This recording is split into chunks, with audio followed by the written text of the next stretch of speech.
Hi everybody, you're listening to Comics and History, episode number 126, the Earth B Batman Wildcat Team-Ups. And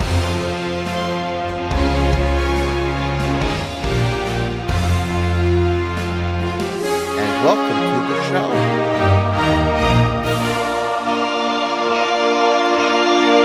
I am your host, Brian J. Rygate, and class is back in session. And again, I would like to thank listener Jason Jaroslawski for inspiring this episode, as well as our recent milestone, episode number 125. Today I'll be looking at 5 issues of The Brave and the Bold from the Bronze Age, more specifically from the first half of the 1970s. And if you have not listened to episode number 125 yet, I would encourage you to stop listening to this episode now.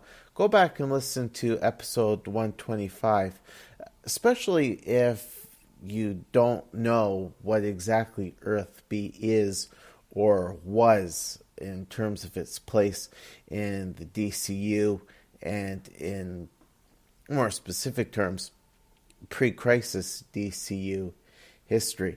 I've got to say, I had a whole lot of fun reading these 5 issues of The Brave and the Bold. They're certainly well received, well loved by DC readers, and evidently by DC writers as well. I would certainly say these 5 Bronze Age team-up stories set a foundation of sorts for an important element of post-crisis continuity, in which it was explained that Ted Grant, aka Wildcat, was one of the people who trained a young Bruce Wayne on his journey towards becoming the Batman. And certainly, in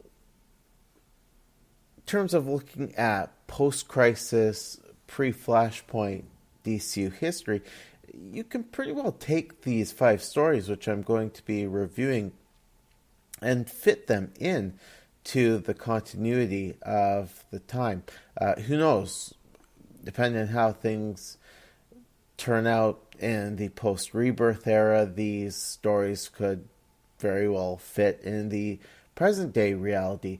But at the time that these 5 stories were written, they could not be easily reconciled within either Earth 1 or Earth 2 history, due to the fact that they were written by Bob Haney, a man who eschewed continuity and the whole concept of barriers to interdimensional travel.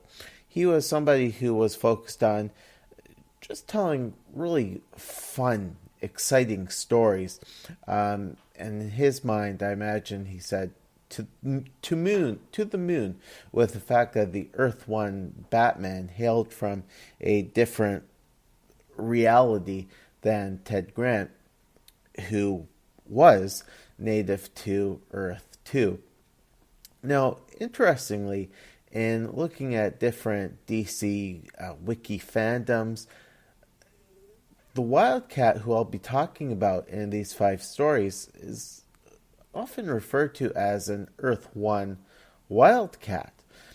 What I found really interesting was checking out comicbookdb.com, which I use all the time. It's an invaluable research source for myself and other comics historians.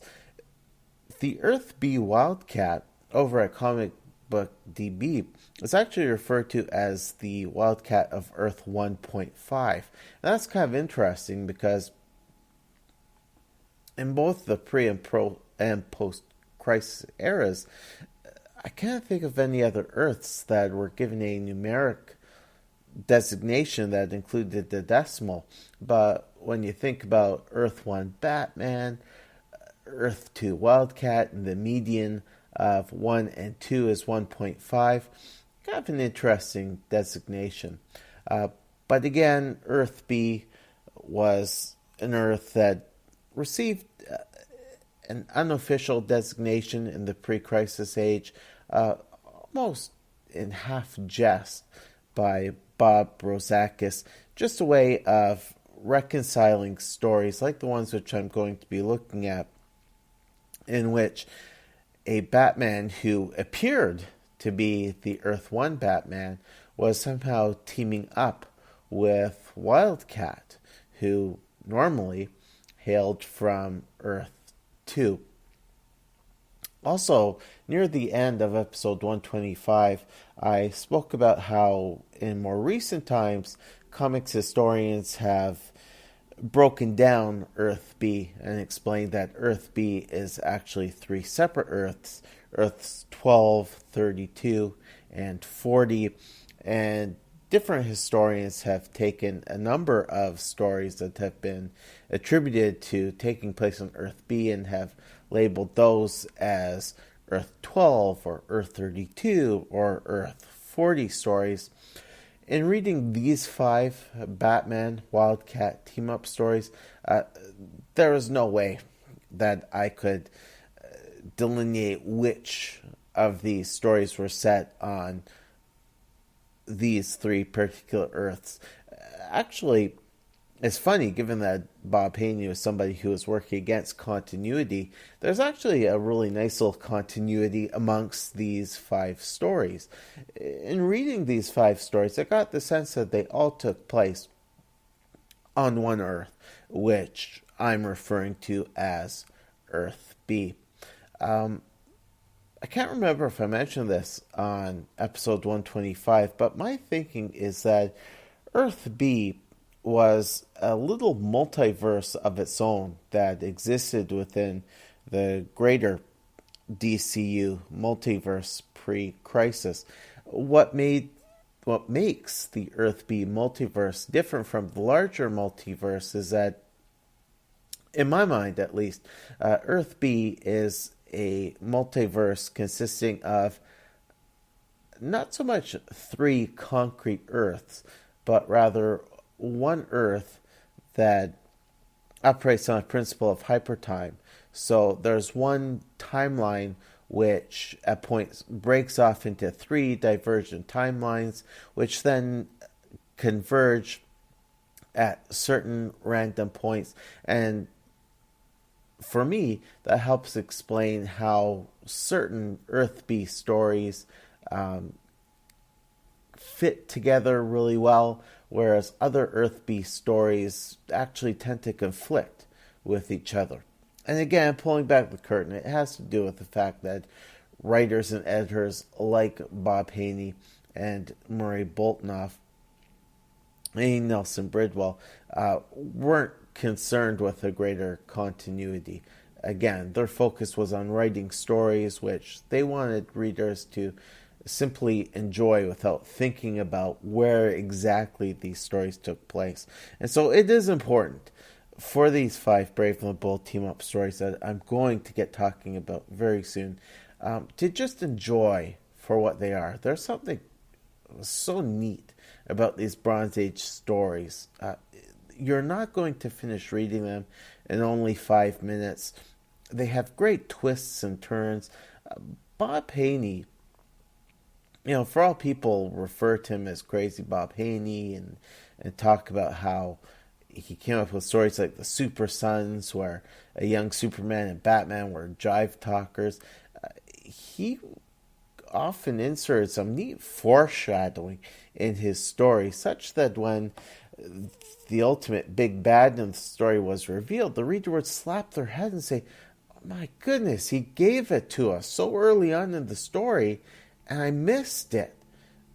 And he wrote the stories with that intent.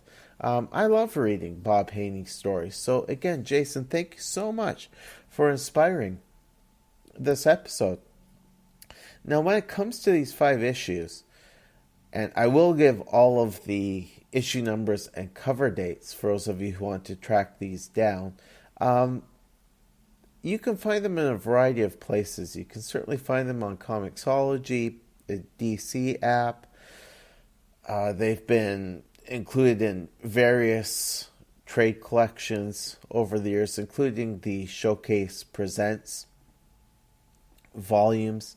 I'm going to try not to spoil them too much for you folks. I don't want anybody to finish listening to this episode and say, well, I don't need to read these these issues for myself because Brian spoiled the heck out of them. So I'm going to provide general synopses of the stories, but when it comes to the analysis, I'm going to focus on what aspects of each story makes them qualify as an Earth B story. So, with that in mind, spoilers ahoy, let's begin with The Brave and the Bold, issue number 88, cover date February-March of 1970, by Bob Haney and penciler Irv Novick. Title of the story, Count 10 and Die, with a great cover by Neil Adams. The story starts with Bruce Wayne going to a Gotham City flophouse in search of former heavyweight champ Ted Grant. And Bruce finds that Ted Grant is down on his luck and feeling at a really low point in his life. Ted explains that he opened a gym to train the next generation of boxers, and then he became so wrapped up in his students' social problems that he ended up spending a lot of his own money to help them out, to the point where he ran up a huge debt and lost his gym. To which Bruce writes a large check for Ted and says, here, your debts are gone. Tell you what, I'm coaching the fencing team at the World Youth Games, sort of like a Junior Olympics in Vienna, Austria, and I'm looking for a coach for the youth team's boxing team, and I figure I'd go and recruit the best that there is. And Ted at first turns him down, saying, I'm washed up, I just don't have it in me anymore. And Bruce actually has to go so far as to hire a couple of people to stage an attack on Bruce's person in order to inspire Ted to come out fists blazing in defense of Bruce. And that's enough for Ted to say, okay, I'll come with you. So they go to Austria, and shortly thereafter, Ted is being harassed by Kozlov, nicknamed the Hammer, the coach of the Russian boxing team. And Kozlov reminds Ted and informs the readers that years ago Ted refused to allow a challenge from Kozlov for Grant's championship. And so throughout the story, Kozlov is harassing Ted, berating him, until the point that Ted finally agrees to square off against him in a non-title match before the games begin. Now, it turns out that Bruce has gone overseas to act as the fencing coach as a cover for his activities as Batman. He's actually been recruited by the American government to work with an Anglo-American intelligence team to intercept the launch date for an armed Russian satellite, which, if it is successfully launched and installed in space, will give the Russians considerable power over the Americans, and they'll effectively win the Cold War. Now, the problem is a double-dealing spy has acquired the launch date. It's written in the code, and he is about to sell that information to the Russians. And so the Anglo-American intelligence group are quite concerned that if they don't learn of the date, the Russians will get their satellite up well before the Americans are able to get their satellite up to counter the Russians. And so they need Batman's help in finding this spy. So